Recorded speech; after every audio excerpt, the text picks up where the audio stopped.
মনোযোগ দিয়ে শোনার চেষ্টা করবেন এবং বাস্তব জীবনে সহিগুলো আমল করবেন, জালগুলো তালাক দিবেন। জাল জয়ীব কোনো আমল যেন সমাজে আশ্রয় গ্রহণ না করতে পারে, অতন্দ্র প্রহরীর ভূমিকা পালন করবেন, বলুন ইনশাআল্লাহ।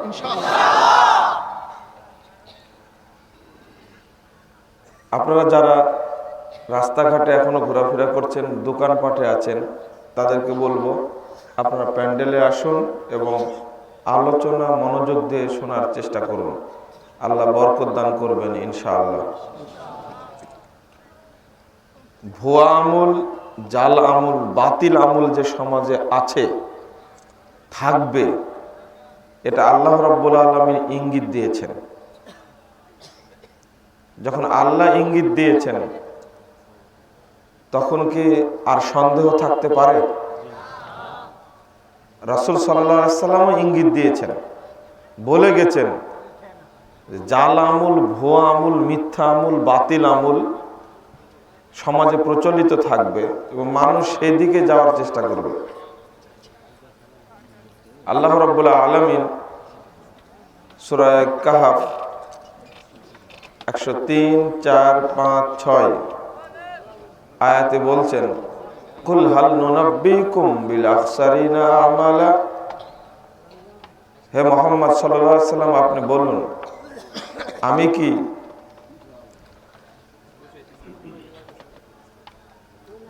বলে দেব না তোমাদেরকে, সংবাদ দিব না অসংখ্য ক্ষতিগ্রস্ত লোক যারা ভুয়া আমল করে ক্ষতিগ্রস্ত হয়েছে।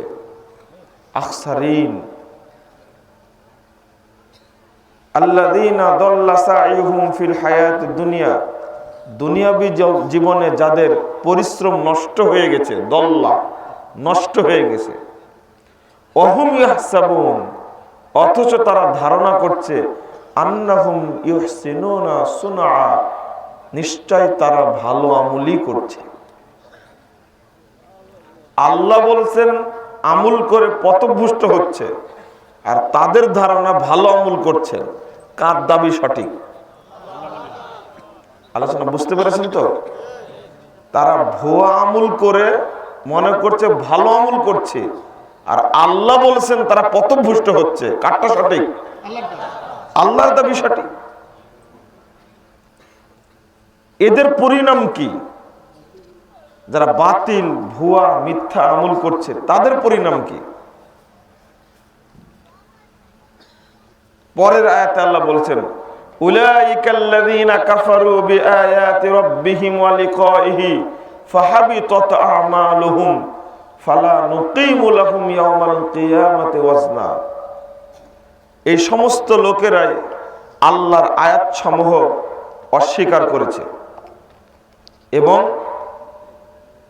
আল্লাহর সঙ্গে যে সাক্ষাৎ হবে এটাকে তারা বিশ্বাস করেনি। ফাহাবিতাত আমালুহুম, তাদের আমল সমূহ নষ্ট হয়ে গেছে। যদি আল্লাহর ভয় থাকতো তাহলে কি ঈদে মিলাদুন নবী করতো?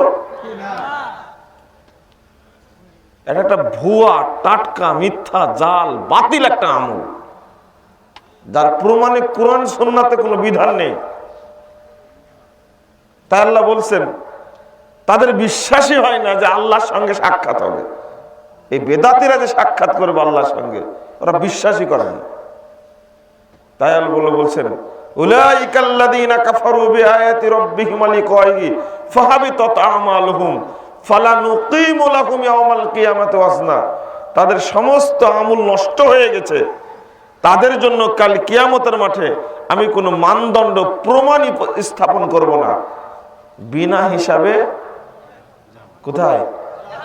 জাহান্নাম। এটা আপনাকে বলা লাগবে না, আল্লাহই বলে দিয়েছেন, যালিকা জাযাউহুম জাহান্নামু বিমা কাফারু। তারা যেমনটা আল্লাহর আয়াতকে অস্বীকার করেছে তেমনটাই তাদের প্রতিদান হবে জাহান্নাম।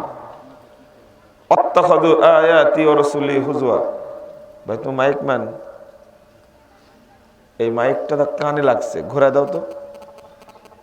হ্যাঁ, এই যেটা জানি না, ঘোরায় দাও, একবার সর কানে লাগছে। বক্তাকে শোনানোর দরকার নাই, তোমার এই লোককে শোনাও।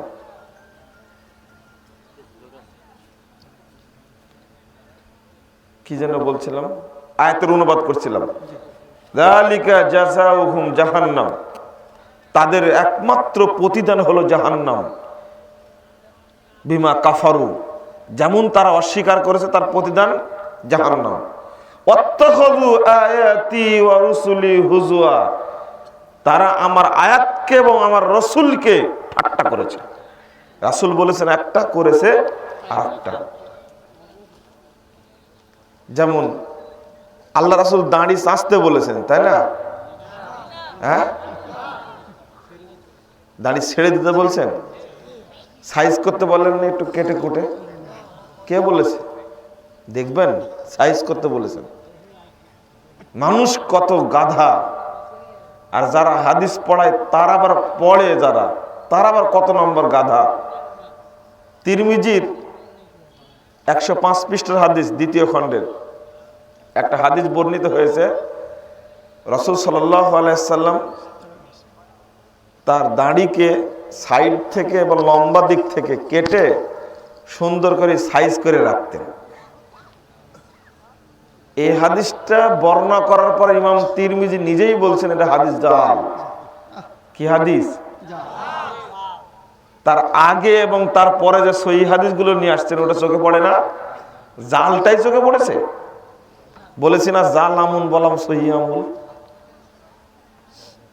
দাড়ি কাটা, চাঁচা, ছাঁটা, এক মুষ্টি রাখা, এক বাক্যে সব জাল কথা, বাতিল কথা। দাড়ি ছেড়ে দিতে হবে, এটা হলো সহিহ। একই জায়গায় হাদিস বর্ণিত আছে, অন্তত 6টা বা 7টা শব্দ উল্লেখ করেছেন দাড়ি লম্বা করার জন্য। যারা দাড়ি ছাঁটে, চাঁচে, কাটে, এক মুষ্টি রাখে, তারা সবাই ফাসেক। যত নির্দেশ এসেছে আল্লাহর নবী নির্দেশ, এটা কাবিরা গুনাহগার করে না। দাড়ি রাখা ফরজের চেয়েও বড় বিধান এটা। আমি ওকে গুলিয়ে খাওয়া দেব। জাল হাদিস চোখে পড়লো, সহিহ হাদিসগুলো চোখে পড়লো না? ওটাতে একটা জাল হাদিস। অন্তত দাড়ি লম্বা করার পক্ষে কয়েকশো সহিহ হাদিস আছে, ওটা চোখে পড়ে না? ও চোখে পড়েছে যে আব্দুল্লাহ ইবনে ওমর রাদিয়াল্লাহু আনহু দাড়ি কেটে রাখতেন, বেটা হজে গেলে তিনি কাটতেন। তিনি হাদিসের আয়াতের অর্থ ভুল বুঝেছিলেন, তাই লাকাদ কানা লাকুম ফি রাসূলিল্লাহি উসওয়াতুন হাসানা এই আছে না, লাকাদ কানা লাকুম ফি ইবনে উমর উসওয়াতুন হাসানা আছে? কি আছে? ইবনে উমরের কথা বলা আছে? কার কথা বলা আছে? যেখানে রাসূল সাল্লাল্লাহু আলাইহি সাল্লামের কথা বলা আছে। রাসূল তোমাদের জন্য উত্তম আদর্শ।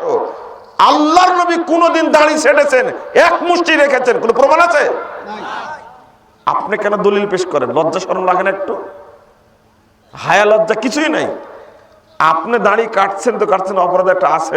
মানুষকে আবার মানে খোঁচা মারছে, উৎসাহিত করছে মানুষকে যে আপনিও দাড়ি কাটেন, এক মুষ্টি রাখেন। কেন খোঁচা মারার কি দরকার আপনার? আল্লাহ বলছেন লাকাদ কানা লাকুম ফি রাসূলিল্লাহি উসওয়াতুন হাসানা, রাসূলের মধ্যে উত্তম আদর্শ আছে, আর রাসূলের অনুসরণ করতে বলেছেন। আপনাকে কি আল্লাহ একজন সাহাবীর অনুসরণ করতে বলেছেন? কি সাহাবীদের মধ্যে ভুল হয়নি? যদি ভুল না হয় তাহলে মানুষই তো না। যদি ভুল নাই হয় তাহলে তো তারা মানুষ না। মানুষ হলে ভুল হবেই। কত জায়গায় ভুল করেছে না সাহাবীরা? তাই বলে সাহাবীদেরকে দোষ দেওয়া যাবে না। কি মনে করতে হবে? যদি এরকম হাদিসের সাথে সাহাবীর কোনো উক্তির, কোনো আমলের দ্বন্দ্ব হয়, রাসূল একটা করেছেন, সাহাবী আর একটা করেছেন, তখন বুঝতে হবে রাসূল সাল্লাল্লাহু আলাইহি সাল্লামের হাদিসটা তার কাছে পৌঁছেনি। মনে থাকবে? 1 নম্বর মনে করতে হবে এটা, হাদিসটা পৌঁছেনি তার কাছে। 2 নম্বর কথা মনে করতে হবে, পৌঁছেছিল কিন্তু ভুলে গেছেন। মনে থাকবে? কারণ রাসূল সাল্লাল্লাহু আলাইহি সাল্লামের আমল জানার পরে কোন সাহাবী গোলামি করবেন এটা হতেই পারে না। ইন্না সাহাবা কুল্লুহুম উদুল, পৃথিবীর সমস্ত বিদ্বান একমত, সালাফি বিদ্বান একমত, পৃথিবীতে যত সাহাবী সমস্ত সাহাবী হলেন ন্যায়পরায়ণ। একজন সম্পর্কে খারাপ ধারণা করা যাবে না। হ্যাঁ, যেগুলো দেখা যাচ্ছে উল্টা, রাসূলের সাথে মিলে না, এক নম্বর মনে করতে হবে কি বলছিলেন, তার কাছে পৌঁছেনি তাই উল্টাটা করেছেন। দুই নম্বর মনে করতে হবে পৌঁছেছিল কিন্তু ভুলে গেছেন। আমি এই বক্তব্য আগে দিয়েছি অনেকবার। এই দুইটা জিনিস মনে রাখলেই হবে। আর একটা, যেটা বুঝেছেন সেইটা রাসূলের বুঝ না, এটা হতে পারে, মানুষ হিসেবে হতে পারে না। যদি রাসূল মুহাম্মদ সাল্লাল্লাহু আলাইহি সাল্লামের ভুল হয়, আল্লাহ সংশোধন করে দিয়েছেন, তাহলে সাহাবীদের ভুল হতে পারে না? অবশ্যই পারে। তাই বলে কি ভুলটা আমি আমল করব না রাসূলেরটা আমল করব? রাসূলেরটা আমল করব আমি। তো আল্লাহর নবী বললেন দাড়ি ছেড়ে দাও, আর আমরা দাড়ি কাটলাম।